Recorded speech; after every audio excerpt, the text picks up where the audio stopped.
السلام علیکم، live digital news میں خوش آمدید۔ آپ نے اب تک ہمارے چینل کو سبسکرائب نہیں کیا ہے تو صحت کی خبروں سے باخبر رہنے کے لیے سبسکرائب اور بیل آئیکن کو پریس کر کے لائک بھی ضرور کر دیں۔ اسرائیل غزہ میں 2 جوہری بموں کے برابر بارود استعمال کر چکا ہے۔ اقوام متحدہ کا بڑا انکشاف۔ واسو ہائیڈرل پاور پروجیکٹ پر کام کرنے والے چینی انجینئرز پر دہشت گرد حملے کے بعد وزیر اعظم شہباز شریف کی صدارت میں ہنگامی اجلاس۔ Army chief general Syed Asim Munir نے مہمانوں پر بری نظر ڈالنے والوں سے لڑنے کا اعلان کر دیا۔ چین کی جانب سے ذمہ داروں کو سخت سزا دینے کا مطالبہ۔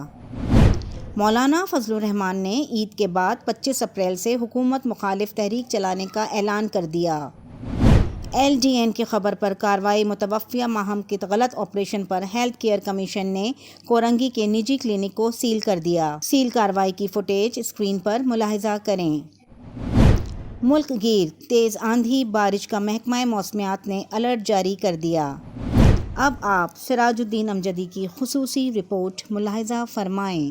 السلام علیکم ورحمۃ اللہ وبرکاتہ۔ میں ہوں سراج الدین امجدی۔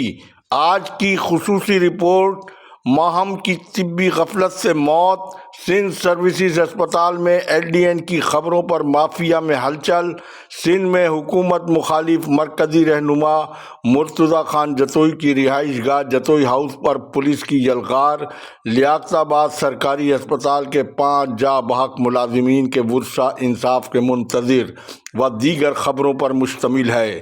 ناظرین کرام، روزنامہ امت اور LDN کی مشترکہ صحافتی کوششوں کے بعد سندھ ہیلتھ کیئر کمیشن خواب غفلت سے باہر آ گیا اور کورنگی کی نجی کلینک میں طبی غفلت کے باعث جناح پوسٹ گریجویٹ میڈیکل سینٹر میں منتقل کیے جانے کے بعد دوران علاج جاں بحق ہونے والی متوفیہ ماہم کی موت کے بعد سندھ ہیلتھ کیئر کمیشن نے کارروائی کرتے ہوئے کورنگی کا وہ نجی کلینک تو سیل کر دیا جہاں متوفیہ ماہم طبی غفلت کا شکار ہوئی تھی۔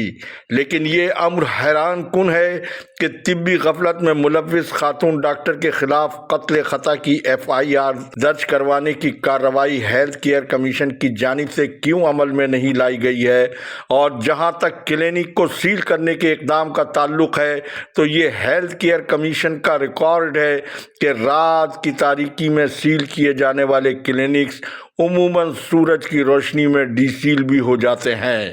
یہ اقدام کس قانون قاعدے کے تحت کیا جاتا ہے، اس کے بارے میں آج تک سندھ ہیلتھ کیئر کمیشن نے کوئی وضاحت پیش نہیں کی ہے۔ پھر LDN کی جانب سے تحریری طور پر سندھ گورنمنٹ ہسپتال لیاقت آباد سانحہ آتش زدگی میں 5 سرکاری ملازمین کا طبی غفلت کے سنگین واقعے کا تاحال نوٹس نہ لیا جانا اور ان کے ورثاء انصاف کے منتظر ہیں۔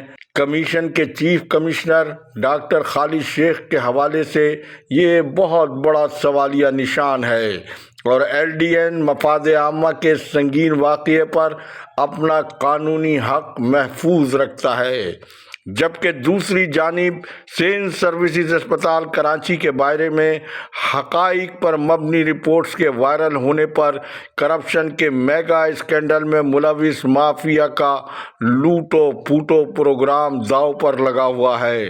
تازہ ترین ہسپتال کے ذمہ دار ذرائع کے مطابق مافیا نے گزشتہ روز وہاب اللہ یوسفانی کی سربراہی میں AMS ڈاکٹر شمائلہ سہیل قریشی کے پاؤں چھو کر ان سے تعاون طلب کرنے کی درخواست کی، جس پر خاتون AMS نے بند کمرے کے اجلاس میں قانون کی خلاف ورزی اور کرپشن ایکٹ میں کسی بھی قسم کی حمایت سے انکار کرتے ہوئے موقف اختیار کیا کہ اگر LDN پر وائرل ہونے والی خبروں میں صداقت نہیں ہے تو آپ لوگ عدالت سے کیوں رجوع نہیں کرتے، جبکہ کووڈ-19 کے 128 ملازمین، شہریار و دیگر کی جانب سے عدالت میں دائر کی گئی درخواست پر فاضل عدالت نے 27 مارچ کی سماعت میں ملازمین کی تنخواہوں کی عدم ادائیگی پر سخت برہمی کا اظہار کیا، جس پر ہسپتال کی انتظامیہ کی جانب سے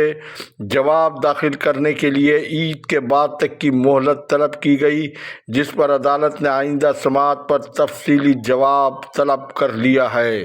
جبکہ یہاں یہ امر دلچسپی سے خالی نہیں ہے کہ 18 ماہ کی باقی تنخواہوں کا ایک عبوری چیک سابق MS ڈاکٹر فرحت عباس اور دوسرا چیک وہاب اللہ یوسفانی نے ڈاکٹر خالد بخاری کے ساتھ مبینہ ملی بھگت سے ادھر ادھر کر چکے ہیں، جبکہ ان ملازمین کی فہرست میں اول روز سے تاحال رد و بدل کے ساتھ ان میں وہ گھوست ملازمین بھی شامل ہیں جن میں سر فہرست ڈاکٹر فرحت عباس کے بھانجے بھتیجے، ڈاکٹر سکندر اقبال کی اہلیہ، بھائی و دیگر رشتہ دار، ایسے ان گنت ملازمین ہیں جنہوں نے ہسپتال کا گیٹ تک دیکھے بغیر عارضی گھوست ملازمین کی حیثیت سے تنخواہیں بھی وصول کر چکے ہیں، اور لا قانونیت کے اس کھیل میں وہاب اللہ یوسفانی بھی دوسروں سے پیچھے نہیں ہیں۔ ان کے لوگوں میں شہزاد و دیگر لوگ شامل بتائے جاتے ہیں، جبکہ یوسفانی نے اختیارات سے تجاوز کرتے ہوئے عارضی ملازم شہزاد کو ٹرانسپورٹ کا انچارج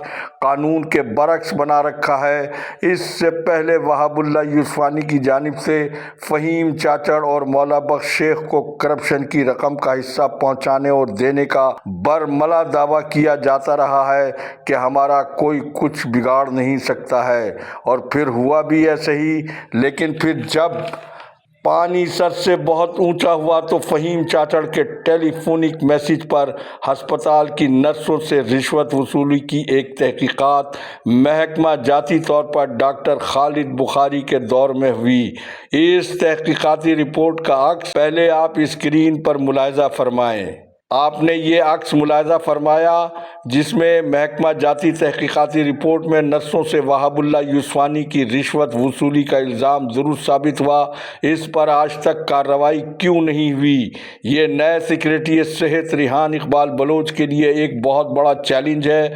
پھر مذکورہ مافیا اب کس کو لوٹ کے مال میں سے حصہ دینے کی دعوے دار ہے، اس کی تفصیل ابھی صیغہ راز میں، اور پہلے سے متعلقہ ارباب اختیار تک پہنچانے کے بعد بوقت ضرورت LDN اس سے بھی اپنے ناظرین کو آگاہ کرے گا۔